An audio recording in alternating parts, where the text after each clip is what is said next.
Ciao ragazzi, oggi vi faccio vedere 4 esche che mi sono appena arrivate dal mio amico Branco. Sono esche che nascono per la pesca al luco, ma che possono essere tranquillamente utilizzate per la pesca alla marmorata nei fiumi di fondovalle, quindi con una certa portata d'acqua, date le dimensioni e la grammatura. Qua abbiamo 4 modelli, 3 in 2 pezzi e 1 in 3 pezzi. Allora, qui in questo momento ho in mano il Nick, modello Nick, in 2 lunghezze, 16 e 18 cm, per rispettivamente 54 grammi e 46 grammi.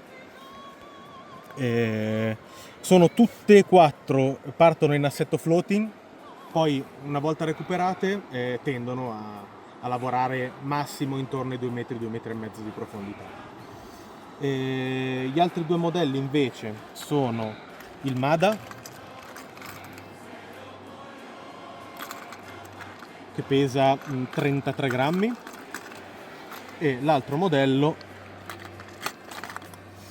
è il Chica, anche questo 32 grammi, quindi quasi come il Mada.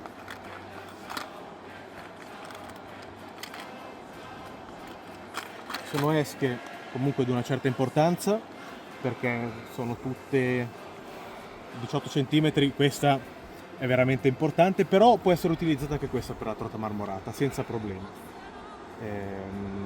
Queste sono sui 16, 17 e 15 cm, quindi fanno molta selezione, però devo dire che possono dar grande soddisfazione.